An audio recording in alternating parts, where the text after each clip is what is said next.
At the beginning of October, a lot of people woke up to a new normal. They started to see that their jobs or their positions, either they've been furloughed or they've been fired, all because of the government shutdown that started at the beginning of this month. They think about all the time that they've dedicated to these positions, the times that they've missed those baseball games and those football games and those special dinners, those anniversaries, weddings, things of that nature. They missed all of that for it to shut down because our lawmakers cannot make a decision. Now, the question then becomes, how do you find strength while you're waiting? So that's what I'm going to talk about today on Embracing the Fight, strength while waiting. Hello, everyone. My name is Erica Lamar. I am the digital creator and host of Embracing the Fight. Embracing the Fight was created to help normalize the conversation surrounding physical and mental health issues and concerns. And if you've been with me since January 2023, you will know that I tell you all about my journey through thyroid cancer and all the foolishness that I've had, to occur in my life. Now, I haven't told you everything because some stuff is just too much for TV. But anyway, as I was saying, I created Embracing the Fight so that people could have a voice. They could come on, they can talk about the different things that they've gone through, what they're going through, and how they actually dealt with it and how it could potentially help you to deal with it if you're dealing with it now. Because one voice can help heal one life at a time. So that's what I'm using my voice for. Now, if you haven't already, I would love it if you would click like, click subscribe, click share, and comment on Embracing the Fight on YouTube. I also have just the audio versions through Libsyn or Liberated Syndication, where my podcast is on Apple Podcasts, is on Google, Spotify, Samsung, and it's a few others. There's like 35 different places that you can listen to it. So if you want to hear it, you can. All right. So thank you so much to all of my loyal listeners, and thank you to all the guests that I've had to come on so far. So let me just, now that I've gotten the business of everything out of the way, let me just talk about strength while waiting. Sure, I started off by talking about, the government workers who've been furloughed or fired, but they're not the only group that is dealing with having to have a strength while waiting. But let's talk about them first. Imagine, like I said, if you've been working for the government for the greater part of your life, and now you're having to either work without pay or your particular position or your department has totally been, dissipated, is gone. Like, where do you start? Where do you go? What do you do? So the first thing that you need is mental fortitude. You have to be strong minded. And I know it's y'all probably sitting there saying, oh, it's so easy for you to say that because, you know, everything looks like it's going well, God's blessing you. Y'all, my job was eliminated last August. And from that point, I have been building my business and I have a support system like no other. So I know what it feels like to work for a company well, I worked for several companies. And let's just say this last one ended 22 years of experience with mining and minerals, doing process improvement, engineering, operations support, quality control, you name it. But none of that matters if I didn't have the mental strength and the mental fortitude to say, you know what, this isn't who I am. This is not who defines me. Just because those people didn't like me and they didn't like the way that I presented myself and my information doesn't mean that I have to go somewhere, fall, hide in a corner and die. No, it just means I need to reinvent myself. It means I need to learn something new. It means I need to try something new. But it all had to start up here. Because imagine if I had just laid in the bed and said, you know what, I don't know what I'm going to do. And a year later, I wouldn't have a house. I wouldn't have, a car, wouldn't have anywhere to live. I would be homeless and filled with debt. But no, I made a plan. And I said, okay, you know what? I'm going to start this business. I'm going to get this education. I'm going to try to learn these different things. I'm going to get some mentors. I'm going to do all this different stuff. So after doing all those things, it has led me to the point where, yes, I am selling my home. But guess what selling my home does? Selling my home gives me the capital that I need to push my business forward. So let's look at some of the folks that's in the government. Look at all of the resources that you have, especially like, say, for instance, if you worked With Department of Education, how they've gotten rid of all the people that have dealt with special education. Do you know that you could start your own special education firm to help those people that are about to be left behind because of what the government has removed? You can take it to your state. You can build a program and present that proposal to all states. And then you can show them that you have, a demonstrated track record by what you've done for the government. You just have to have the mental fortitude to say, yes, I can do this. See, the problem is a lot of people give up because they don't believe in their own mind that they can do it. It has to start there first. You have to believe in you first because nobody else is going to believe in you until you do. Just imagine when you see a person walking down the street and that person has a smile on their face and they're bright and they're happy and they, hey, how you doing? When they say, hey, it doesn't matter, what you got going on in your world, 9 times out of 10, you're going to say, hey, too, unless you're just one of those sour people that never says, hey, to anybody. But then on the flip side, if you see somebody that's all frowned up and looking angry and stuff, and they say, hey, too, you either going to jump or look at them like they lost their mind. You might squeak out a hey, too, but it's not genuine because you looked at the package that it was coming in.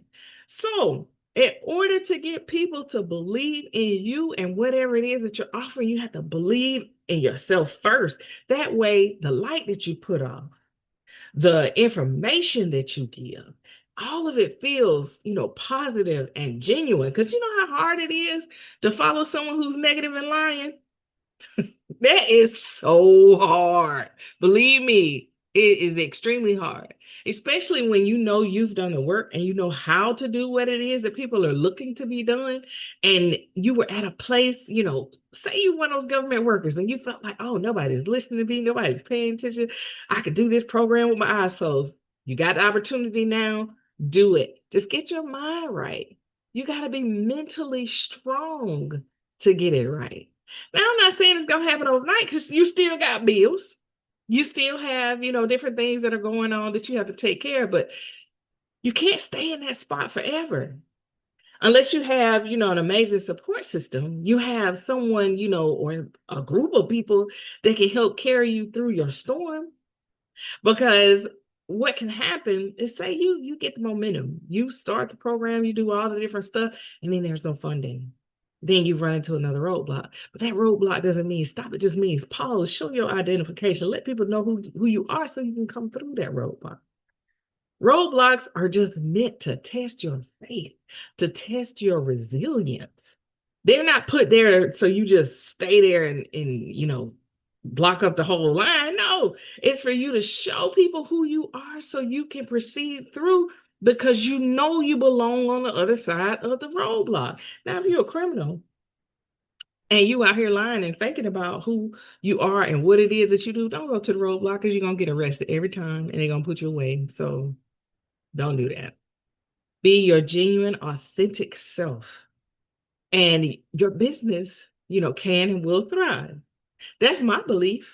That is my heart, my God, honest belief. I know that as long as I continue to spread love and joy and encourage and empower people, then my business is going to blow up. And when it does, we're going to celebrate on Embracing the Fight. You hear me? I'm talking about, woohoo, we all celebrate. All right. So let's go past those folks that are in the government. There's other people out there in the world that have nothing to do with what's happened or what's going on in the government, but their life has changed because their positions are gone. You all can do the exact same thing I just told the folks who lost or have been furloughed, who aren't getting paid to work, and they're still having to work. You can do the same thing. You can start your own business. Because wherever you've been working, that expertise is needed. That means you can be the one who provides it. You can do it and do it well. All right. So another thing that you need, strength while waiting. Whew. And this one speaks to my soul because when I first learned I had cancer when I was 27 years old, I was like, what in the world?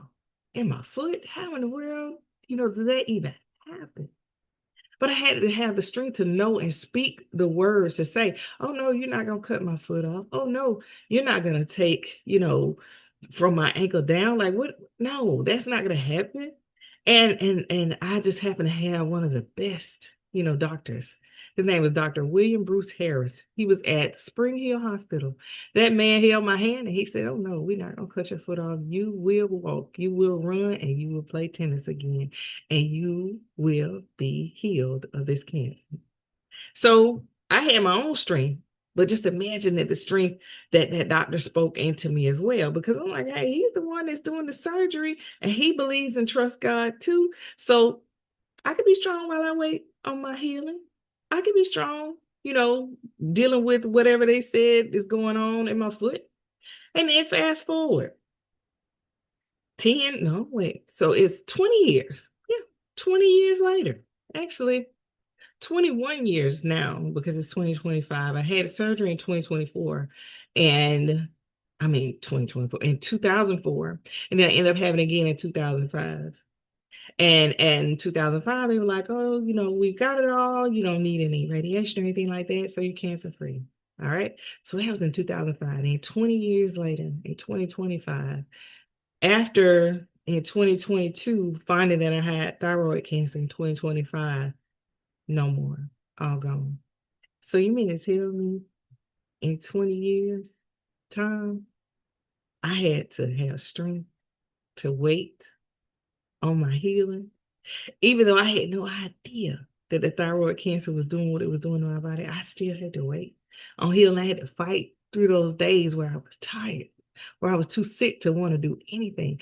All I'm saying is I'm encouraging you to let you know you can do the exact same thing. If you're listening to this right now, you're sick and you're hurting and you feel terrible, speak the words that say, I'm healed. By his stripes, I am healed. I feel good. I feel fine. I thank you, Lord, for your grace, God. I thank you for your mercy. I thank you for your healing power. Lord, continue to give me strength as I walk through this land.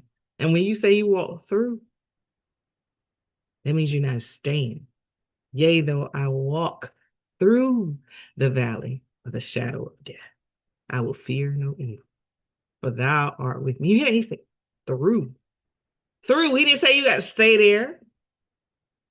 And even though you are there, he's with you while you're there. God never leaves you alone. He never leaves you nor forsakes you. He is there. You just have to trust him. Have that strength where you and ask the Lord to give you strength that surpasses all understanding. And then the next thing some people wait for, all your life, you said you wanted a house or you want a business and you need a loan, you need the money, you need some type of support to get it because you out here dangling all by yourself and you just waiting on, something to come to something. To have that something good because you're like, you know what, I'm in that first group of people she talked about. I lost my job and I am out here with my nose to the ground, spending all the money I have, and I need some relief. I need a grant. I need a loan. I need some crowdfunding. I need some help. Well, guess what? Help is on the way. And I have to put the plug in here right now. I own a business called Diversity Designed LLC. And what I do is I help small businesses to grow. I help you write proposals to different entities to let them know about what you offer. I help you find grants. I help you write some proposals for those grants. I help you to write strategies to crowdfund, to get people to look at what you have and invest in it. Now, there are two people that I'm working with, in particular right now that I know they have some of the greatest work that you will ever see in your life. And they believe it and they know it. So when you see it, I'll be like, diversity design, you'll see my name at the bottom. And everyone's going to go, oh, she helped with that. She did that. Yes, yes. So that can be you too. So if you're interested at the end, of the podcast, make sure you go to the show notes and schedule a 15-minute free transformational consultation. If you want to get your business out of that, I'm waiting for funding. I'm waiting for approval on a loan. I'm waiting for, something to help me get my business off the ground because I have no money. Having no money is just a thought. Working to get the money is the move. It's the action. It's the thing that you have to do because you got the belief. You just have to, get the knowledge and information for someone who's been there. That's me. I've been there. I know what that's like. So, hey, if you're interested, like I said, I got some slots for you. Come on. All right. Something else that people don't think about often when it comes to strength while waiting is that spiritual kind of clarity and peace. Because you might pray and ask the Lord, Lord, I want a spouse, or Lord, I want a child, or Lord, I want to be debt free. Like you have all these different prayers, and it feels like none of them are coming to pass. Feels like you're just waiting, waiting, waiting, waiting, waiting. And while you're waiting, your mind starts to tell you, oh, he don't hear you. He's not listening to you. Your prayers are hitting the ceiling, hitting the floor. It's not happening because of the life you live in. It's because of the things you do. No, God is love. God gives us new mercies each and every day. So just know that if you stand strong and you continue to believe during the time that you're going through whatever it is you're going through, God can come, he can come through for you on the other side of it. Because I tell you, I was telling one of the ministers, in my church, about some of the things that I had been going through. And she was just like, oh, let's just pray about it. And right in that moment, she grabbed my hands and she prayed with me. 2 weeks later, my house sold. Mind you, I had had my house on the market for, I'll say it was about 60 days. And previously, it only took 8 days. And then before that, it wasn't even 2 days. The people were driving by. The lady was putting a sign in the yard and they said, we want the house. This time it was just like, oh, and everybody was being so negative. People were like, oh, you got to keep dropping your price. And I was like, I'm not dropping my price anymore. And then they were like, oh, well, um, you gotta pay for advertising. Oh, you gotta do this. Oh, you gotta do it. And all I had to do was have strength while waiting because I dropped my price once, but then I was like, nope, not dropping it anymore. And then guess what? The people who purchased the house gave me the original price that I asked for. All I had to do was have strength, trust God, and wait. Sometimes we have to turn off the noise that's going on around us because people can't tell you the goodness that can happen in your life based off of what happened in theirs because it's their life. Your life is totally different. It was designed for something totally different. Your purpose is totally different. There's something in you that has to come out that nobody else could tell you how it got in there or how it's supposed to come out. That's between you and the Lord. But you just have to have strength while you're going through the process to get to the other side of that. So that's all I'm talking about today. Strength while waiting. You waiting on a spouse, you waiting on a child, keep waiting. Just be strong about it. I don't mean, just sit at home and do nothing. No. I mean, go on and live your life. Go about life, as usual. Don't hide. Don't find yourself downcast, crying all the time and sad. That That's not it. That God does not want you to be that way. He does not want you to be sad. You are a reflection of him. And how can you bring other people to him if you look like you'd have been through the ringer? That is not it. I mean, think about it. If you went to the church and everybody in the church looked like they had been beat up, they were homeless, they were broke, and everything in that smelled horrible, would you go back to that church? 9 times out of 10, no, you wouldn't. But you would go to a place where you felt like God was there, not realizing that God is in there with those people too. God is everywhere. But he's in there with those people more so than he is probably in other places because he tells us that he wants us to help the least of these. But if you're not in there already with that type of struggle, 9 times out of 10, you're one of the people that he's going to use your life to help them. to help them get to where they need to go, to teach them, to show them the thing that you're going through right now that's requiring your strength is your purpose. Whatever it is, it's your purpose. You have to fight through this thing, live through this thing, and then the notes that you take going through this, that's what's going to help other people. Now, if you want these folks to say, you know what, I want to just go through this and I don't want to talk to nobody after, because guess what? It'll happen again and again and again until you do what God has asked you to do. Now, I'm not saying he's telling you to go out with a bullhorn or anything like that. He might be just saying, hey, talk to your neighbors. Or hey, talk to the young women at your church, or the young men at your church, or the young folks on your job. Or he may be telling you to go to a nursing home. Whatever it is, he's spoken it to you. And if you keep seeing the same thing going over and over and over in your life, in your mind, and you still hadn't acted on it, guess what? It's going to keep going. It's going to be like on replay. And you're going to be like, why in the world is the same thing keep happening? It's because you're not doing anything about it. It's because you haven't realized your purpose. But if you have the strength while you are going through whatever it is, while you're waiting on that breakthrough, that mental fortitude, if you have that, once you get on the other side of it, you'll see what I was talking about. You'll see the joy.